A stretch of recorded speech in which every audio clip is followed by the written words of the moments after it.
Hey YouTubers, this is Mark, and this is a video in response to Goat's video, which was responding to my original video, Hey You Atheist. Goat, if you don't mind, I'll just call you Tim. I looked on your channel and got a little background information on you just to see who was responding to my video.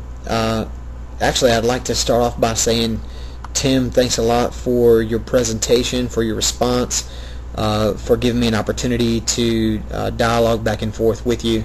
It's exactly why I wanted, or why I got on YouTube, why I began to post a few of the videos that I have already, and I've gotten a lot of feedback.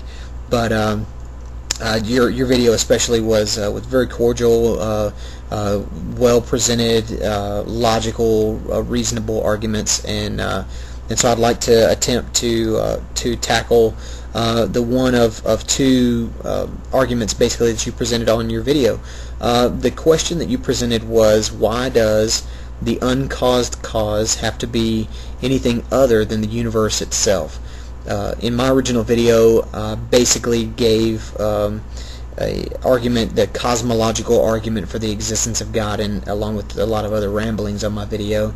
But in order to keep this one a little more to the point, I've made some notes, but maybe a little boring because of my reading notes off the page. So if you'll bear with me, I'd like to attempt to tackle that question argument that you presented on your video. I agree with you, Tim, that there is a limit to what you and I both can know and understand. I also think, just as you do, that there's nothing wrong with the acknowledgement of the unknown. I don't have the luxury of experiencing the transition of time, space, and matter from nothing. I do, however, conclude that the only explanation that holds up to criticism is the uncaused cause. A theory is not just as good as the evidence that backs it, but it also is judged by how well it stands after shots are fired.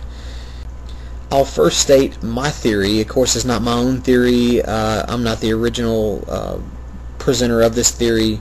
But I'll state this theory, and then we'll see how well it holds up to the critique of skeptics. I theorize that before all effects there was an uncaused cause. Premise number one, the Kalam states that an infinite number of moments cannot be traversed. Premise number two, time is experienced as consecutive moments. Without consecutive moments there is but the now and nothing more. For every effect there must be a cause. There cannot, however, be an infinite number of causes and effects that have gotten us to the current cause or effect. Time, however it existed in other dimensions or universes that you said could have been, must still have been experienced in consecutive moments or one eternal moment. These are the only two options. Either time exists in consecutive moments, this moment, then this moment, then this moment, then this moment, or it has to have been all one eternal moment, one moment that is not experienced in consecutive ones, one that's just the eternal now. So no matter where it existed or how it existed, it always has to have existed in either one of those two ways of existence, either consecutive moments or one eternal moment. If you have consecutive moments existing for eternity past, you still run into the problem of never reaching this moment in time. On the other hand, if time existed as one eternal moment, then in that one eternal moment there can be no space or matter.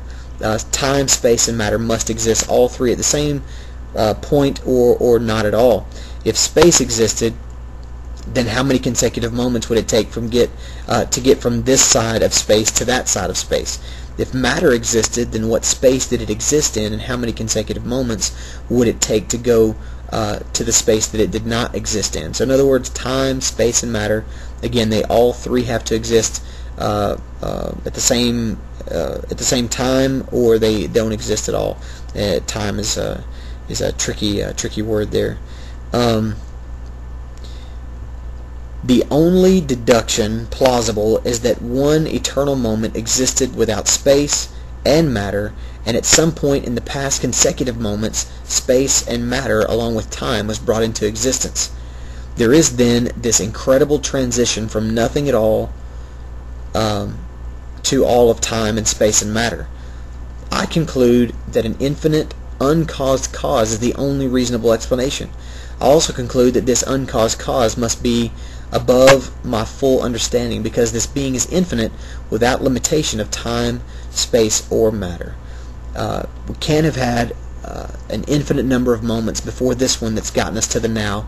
An infinite number of moments, by definition, is a number of moments that cannot be experienced in its entirety. So there cannot have already been an infinite number of moments.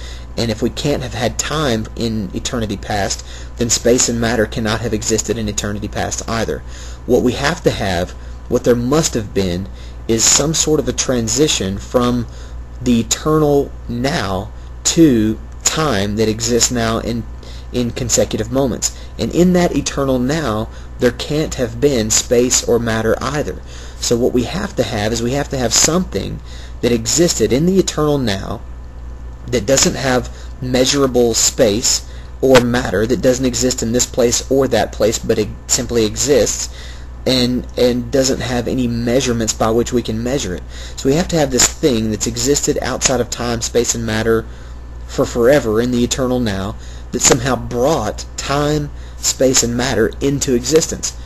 I conclude and I assert that the only plausible explanation is that some infinite, some being outside of our full comprehension is what has brought this incredible time, space, and matter into existence.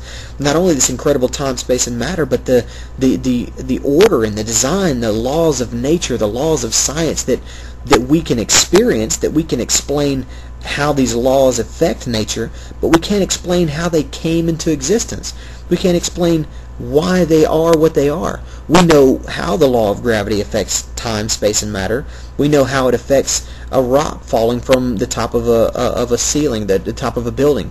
We can explain how gravity affects that, but we can't explain the law of gravity, how it exists. Why did it come into existence? How did it come into existence? We can't explain these things. And I think the only plausible explanation is to say that there is an infinitely, incredibly intelligent being that has brought all of these things into existence that once again exist outside of time, space, and matter. And it's another subject altogether to then look further in and see, to ask the question, can this infinite being somehow communicate with its creation? Can this infinite being who exists outside of time, space, and matter somehow continue to exist outside of time, space, and matter, but also communicate inside of time, space, and matter? An incredibly interesting subject that we'll save for another video. Also, what I'd like to do, Tim, is save for another video the other question assertion that you had. You said that I used that I stated that evil existed in my original video, and you asserted in your video that evil doesn't exist, nor does good exist. They're merely things that happen, and that good or evil is merely things that ways that we perceive these things that happen in our minds. And I'd like to tackle that in another video. So thanks for watching, thanks for your time, and I look forward to hearing the responses that I'm sure are to come in the future. Thanks again.